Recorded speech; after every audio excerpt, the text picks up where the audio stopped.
नमस्कार, स्वागत है आप सभी का आपके अपने परिवार कुमार के डी क्लासेज में। बस 11th की मैथमेटिक्स को कंटिन्यू करने वाले हैं। जिसला चैप्टर होगा जिसमें हम बिल्कुल शुरुआत से पढ़ेंगे और एक एक चीज़ों को बिल्कुल कायदे से क्लियर करते हुए चलेंगे। आप अपने जो भी बुक हो, आपके पास जो भी बुक हो उन्हें आपको पढ़ा दूँ, उतने की प्रैक्टिस करें और जो भी समस्या हो मेरे तक पहुंचाएं।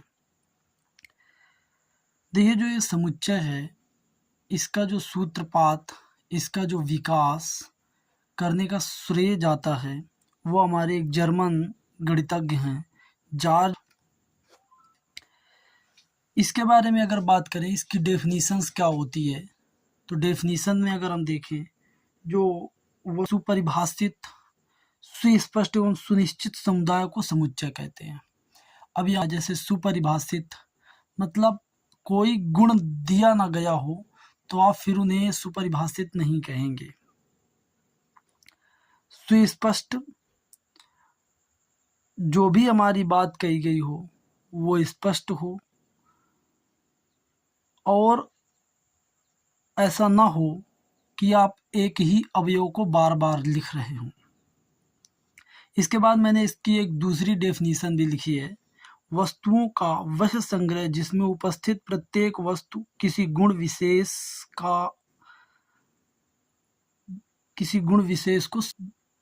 विशेष को संतुष्ट करती है। देखो, इस बात को हम एग्जाम्पल के माध्यम से समझते हैं।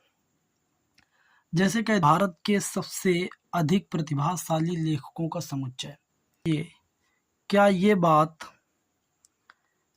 सुपरिभाषित है? आपके अनुसार कोई प्रतिभा हो सकते हैं, मेरे अनुसार कोई और दूसरे प्रतिभाशाली लेखक हो सकते हैं। कोई एक विशेष गुण नहीं दिया गया, और जब तक कोई गुण नहीं दिया गया तब तक आप उन्हें सुपते। अगर इसी में कोई गुण जोड़ दिया गया होता, कह दिया जाता ऐसे जिन्हें साहित्य का नोबेल पुरस्कार मिल चुका होता, तो फिर वो हमारा समुच्चय हो जाता। लेकिन यहाँ पे जो भारत के सबसे अधिक प्रतिभाशाली लेखकों का संग्रह है, समुच्चय नहीं, ये तुम्हारा समुच्चय नहीं हो। ठीक है ना। फिर इसके बाद आगे एक और प्रश्न दिया गया है, संसार के सर्वश्रेष्ठ 11 बल्लेबाजों का संग्रह। तो एक चीज बेटा ध्यान रखना कि अगर सबसे अधिक, सर्वश्रेष्ठ, सबसे बल से कोई भी वर्ड, तो ये सुपरिभाषित शब्द ही नहीं होते। तो ऐसी अगर स्थिति हो जाएगी तो फिर वे हमारे समुच्चय के रूप में नहीं लिखे। कुल मिला के ऐसे अवयवों का समुच्चय, ऐसे अवयवों का संग्रह नहीं होगा, क्योंकि आप बता ही नहीं पाएंगे कि बताओ संसार के 11 सर्वश्रेष्ठ बल्लेबाज कौन हैं। इसमें एक क्राइटेरिया अगर दे दिया जाता, जैसे कह दिया जाता 200 रन बनाने वाले, वनडे क्रिकेट में 200 रन बनाने वाले बल्लेबाजों का संग्रह, तब ये हमारा एक समुच्चय हो जाता। तो ये भी हमारा समुच्चय नहीं है, आपको ध्यान देना है। अगर मैं कह दूं मुंशी प्रेमचंद द्वारा लिखित उपन्यासों का संग्रह, तो ये तुम्हारा समुच्चय होगा। क्यों? क्योंकि मुंशी प्रेमचंद द्वारा जो लिखित उपन्यास हैं उनकी संख्या निश्चित है, उनके कुछ ना कुछ नाम होंगे, उन सभी नामों को आप लिख देंगे एक तरफ से, वो हमारा हो जाएगा समुच्चय। नाम होंगे, उन सभी नामों को आप लिख देंगे एक तरफ से, वो हमारा हो जाएगा समुच्चय। लेकिन अगर इसी में यह कह दिया जाता कि मुंशी प्रेमचंद द्वारा लिखित सबसे अच्छे उपन्यास के समुच्चय, तो फिर ये हमारा समुच्चय नहीं होता, क्योंकि सबसे अच्छे हम अपनी तरफ से कुछ डिफाइंड नहीं कर सकते। तो ये जो हमारा जो वर्ड इसमें लिखा हुआ है कि मुंशी प्रेमचंद द्वारा लिखित उपन्यासों का संग्रह, ये तुम्हारा समुच्चय होगा। ठीक है ना। ये तुम्हारा सुपरिभाषित वस्तुओं का समुच्चय है। नेक्स्ट इसमें देखो लिखा हुआ है, इस अध्याय में कोई भी आप टॉपिक पढ़ेंगे, उस अध्याय में विभिन्न समस्याओं का समुच्चय, तो ये तुम्हारा समुच्चय होगा। क्योंकि जितनी भी समस्याएं आए उनको आप अगर संग्रहित करते चले जाएं तो वो हमारा सुपरिभाषित होगा। तो इस वजह से ये हमारा समुच्चय बन जाएगा। तो उम्मीद करता हूँ प्यारे बच्चों, समुच्चय आप समझ गए होंगे। वस्तुओं के सुपरिभाषित, सुस्पष्ट एवं सुनिश्चित समुदाय को समुच्चय कहते हैं। या कुल मिला के ये भी कह सकते हो कि वस्तुओं का वह संग्रह जिसमें उपस्थित प्रत्येक अवयव किसी गुण विशेष को संतुष्ट करते हो। ठीक है ना। जैसे मैं कह दूं 200 वनडे में 200 रन बनाने वाले बल्लेबाजों का समुच्चय, तो इसमें एक गुण दिया गया है, उनमें जितने तुम बल्लेबाज रखोगे उन सभी बल्लेबाजों ने निश्चित रूप से वनडे क्रिकेट में 200 रन बनाए होंगे। तो ये एक सबसे बड़ी बात होती है ये जानने के लिए कि ये समुच्चय है या नहीं। जैसे मैंने इसमें लास्ट में लिखा है, इस मुंशी प्रेमचंद द्वारा उपन्यासों का समुच्चय, तो अगर उपन्यासों का समुच्चय लिखा होगा तो अगर आप उन्हें देखेंगे तो ये बता पाएंगे कि नहीं ये उपन्यास मुंशी प्रेमचंद द्वारा ही लिखित है। तो एक निश्चित गुण कुछ ना कुछ होगा। तो उम्मीद करता हूँ प्यारे बच्चों आपको ये बात समझ पे आ गई होगी। नेक्स्ट हम देखते हैं कि इन समुच्चयों का प्रदर्शन किस प्रकार होता है। तो समुच्चयों का प्रदर्शन दो प्रकार से होता है, मतलब समुच्चयों को हम दो प्रकार से लिख सकते हैं। सबसे पहला प्रकार होता है सारणी विधि द्वारा लिखा जा सकता है, या सूची विधि भी इसको कहते हैं, या रोस्टर विधि भी कहते हैं। सबसे ज़्यादा ध्यान देने वाली चीज़ होती है कि इसे रोस्टर विधि कहते हैं, या इसी को तालिका विधि भी कहते हैं। दूसरी जो विधि है उसे गुण विधि, नियम विधि, या समुच्चय निर्माण विधि, या प्रतीकात्मक विधि भी कहते हैं। तो अब हम किसी भी समुच्चय को कैसे सारणी विधि द्वारा या तालिका विधि द्वारा लिख सकते हैं इस बारे में चर्चा करेंगे। देखो तालिका विधि में क्या किया जाता है, सभी समुच्चयों को जितने भी समुच्चय प्राप्त होते हैं, जैसे मैं कह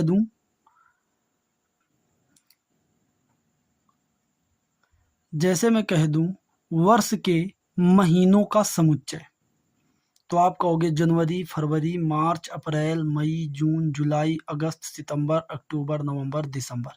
ये हो गया आपके सारे के सारे अवयव। अब अगर इन सभी अवयवों को कामा लगा लगा कर मंझले कोष्ठक के अंदर लिख दोगे तो फिर उसको कहोगे तालिका विधि। ठीक है ना, मेरी बात समझ पे आई। जैसे मैंने एक यहाँ पे एग्जाम्पल लिखा है 10 से कम सभी प्राकृतिक संख्याओं का समुच्चय। तो आप इसको कैसे सॉल्व करेंगे, बड़ा आसान है।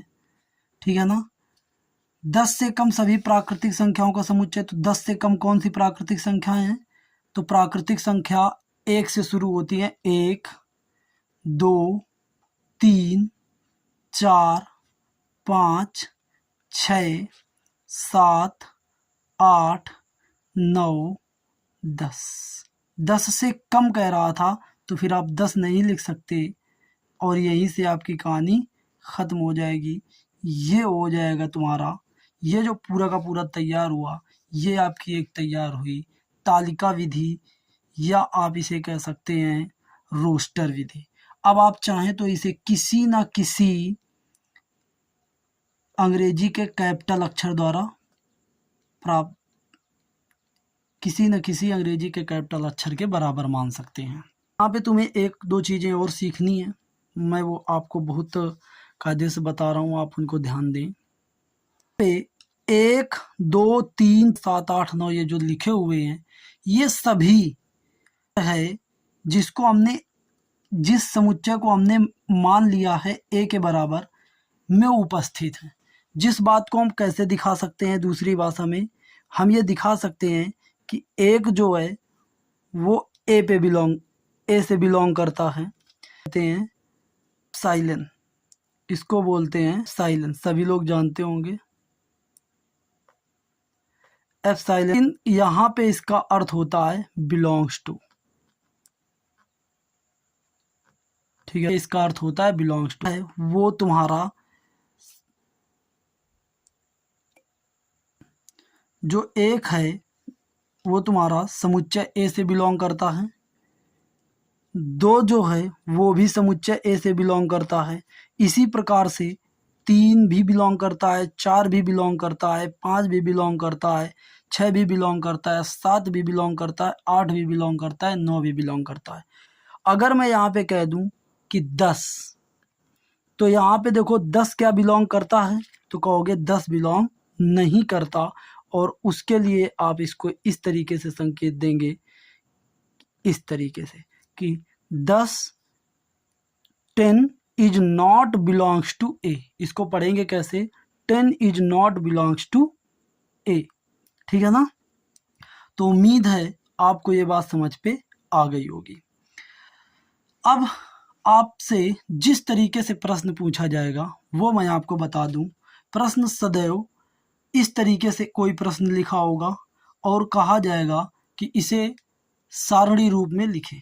तब आप किस तरीके से लिखेंगे, जैसे आपका ये प्रश्न लिखा हुआ है, बी जो है कोई समुच्चय बी है, जो यहाँ पे देखो लिखा हुआ है एक्स सच दैट, ये जो इस तरीके से कालन के इन साइनों को कहते हैं कालन, कालन का साइन लगा होता है, इसको पढ़ते हैं सच दैट। इसकी चर्चा मैं थोड़ी आगे और भी करूँगा। इसको कहते हैं सच दैट। हिंदी में बोले तो ऐसा है कि यक्स अवयव, मतलब समुच्चय का कोई अवयव यक्स ऐसा है कि 3x - 4 लेस देन 6। और यहाँ पे कह रहा है यक्स क्या होना चाहिए, यक्स हमारा कोई ना कोई नेचुरल, एन मतलब होता है नेचुरल नंबर, नेचुरल नंबर होना चाहिए। तो नेचुरल नंबर देखो तुम्हारा 1 हो सकता है, 2 हो सकता है, 3 हो सकता है, 4 हो सकता है, 5 हो सकता है, 6 हो सकता है, डॉट डॉट कोई भी हो सकता है। लेकिन हमें बी के अंदर ये सारे नहीं लेने, आपको ये ध्यान देना है। बी के अंदर केवल वही लेने हैं जो इस प्रॉपर्टी को फॉलो कर रहे हो। तो कौन कौन फॉलो करेगा, देखो पहले मैं यहाँ पे x रख के देख लेता हूँ, यहाँ पे 1 रख के देखता हूँ। तो अगर मैं 1 रख के देखूंगा तो ये क्या आ जाएगा, यहाँ पे हमारा कितना आ जाएगा, देखो 3 × 1 - 6, अर्थात ये आ जाएगा हमारा -3। तो क्या ये बताओ, क्या ये नेचुरल नंबर है, नहीं है। तो मैं 1 नहीं ले सकता, x का मान फॉलो भी करनी चाहिए। तो हम नेचुरल नंबर लेना स्टार्ट करेंगे, 1 लेंगे सबसे पहले। तो 1 रखेंगे जब, तो यहाँ पे हमारा देखो 1 रखने पर जो 3x, जो हमारा 3x - 4 है, इसका मान कितना प्राप्त होगा, तो आप कहोगे ये -2 प्राप्त होगा। और देखो क्या ये -2 इस 6 से छोटा है, तो बिल्कुल छोटा है, तो मतलब हम x का मान 1 ले सकते हैं। फिर इसके बाद मैं x का मान 2 रख के देखूंगा, तो 3 × यहाँ पे 2 रखोगे -4 रखोगे, तो 3 दूनी ये कितना हो जाएगा 6, 6 में 4 जाएंगे, 2 बचेगा। और ये भी देखो तुम्हारा 6 से छोटा है, तो मैं यहाँ पे 2 भी लूँगा, ठीक है ना। फिर आगे 3 रख के देखूंगा, तो 3 × 3 - 4, अर्थात 3 × 3 = 9 - 4, अर्थात ये 5 आएगा। और ये निश्चित रूप से देखो 6 से छोटा है, तो मैं यहाँ पे 3 भी ले सकता हूँ। 4 रख के देखूँ, 4 रख के देखूँ, तो क्या यहाँ पे 4 रखने पर 4 × 3 = 12, मतलब 3 × 4 - 6, अर्थात 4 × 3 = 12 - 6, तो ये आ गया कितना 6। और 6 देखो क्या हमारा 6 से छोटा है, तो नहीं है, अर्थात मैं 3 नहीं, अर्थात मैं 4 नहीं ले सकता, ठीक है ना। तो मैं केवल कौन से नेचुरल नंबर ले सकता हूँ, 1 ले सकता हूँ, 2 ले सकता हूँ, 3 ले सकता हूँ, 4 5 6 डॉट डॉट आगे के नहीं ले सकता। 3 के बाद के मैं कोई भी नेचुरल नंबर नहीं ले सकता, क्योंकि वो हमारा इस गुण को फॉलो नहीं कर रहा है। तो बी जो हमारा आएगा वो क्या आएगा, 1, 2, 3। उम्मीद करता हूँ ये बात आपको बहुत ही अच्छे ढंग से समझ पे आ गई होगी। तो यहाँ पे आपको क्या दिया गया है, नेचुरल नंबर दिए गए हैं। तो अगर ये प्रॉपर्टी ना दी गई होती तो यहाँ पे तुम कोई सा नेचुरल नंबर ले लेते, लेकिन जब यहाँ पे एक प्रॉपर्टी दे दी गई तो पहले ये देखो कि कौन कौन से नेचुरल नंबर इस प्रॉपर्टी को फॉलो कर रहे हैं। ये एक्स का मतलब है ये एक्स, और ये एक्स हमारा क्या है, कोई नेचुरल नंबर। तो कोई भी नेचुरल नंबर ले सकते थे अगर ये हमारी प्रॉपर्टी न दी गई होती। अब वही नेचुरल नंबर ले सकते हो जो इस प्रॉपर्टी को फॉलो करेंगे। उम्मीद करता हूँ ये बात आपको समझ पे आ गई होगी। आगे मैंने कुछ और भी सवाल दिए हैं, जैसे मैं ए बराबर 1, 2, 3, 4, 5, 6 ये दिए गए हैं। तो जो यहाँ पे देखो खाली स्थान है हमारे, इन खाली स्थानों में आपको बिलोंग्स टू और नॉट बिलोंग्स टू का साइन भरना है। तो यहाँ पे कौन सा साइन आएगा, मैंने ऊपर ये जो कॉन्सेप्ट सिखाया इसी कॉन्सेप्ट पर बेस्ड ये सवाल है। तो जैसे ये हमारा 5, यहाँ पे देखो कौन सा साइन भरा जाएगा। तो देखो क्या 5 इस ए में उपस्थित है, तो अगर उपस्थित है तो बिलोंग्स टू, तो यहाँ पे बिलोंग्स टू। 8 क्या हमारा इस ए में उपस्थित है, 1, 2, 3, 4 नहीं उपस्थित है, तो बिलोंग्स टू नहीं है, नॉट बिलोंग्स टू इसको बोलते हैं। फिर हमारा 0 क्या इसमें उपस्थित है, नहीं उपस्थित है, तो ये नॉट बिलोंग्स टू। 4 क्या हमारा इसमें उपस्थित है, बिल्कुल उपस्थित है, तो बिलोंग्स टू। 2 हमारा क्या इसमें उपस्थित है, बिल्कुल उपस्थित है, तो बिलोंग्स टू। 10 क्या इसमें उपस्थित है, बिल्कुल उपस्थित है, तो ये हमारा हो जाएगा बिलोंग्स टू। ओ नहीं, उपस्थित नहीं है तो नॉट बिलोंग्स टू। उम्मीद करता हूँ इतनी बात आपको समझ में आ गई होगी। नेक्स्ट क्लास में हम जो दूसरा निरूपण होता है जिसे गुण विधि कहते हैं उसके बारे में जानेंगे। आज के लिए इतना ही, फिर मिलते हैं अगली क्लास में इसी उत्साह और उमंग के साथ। जय हिंद, जय भारत।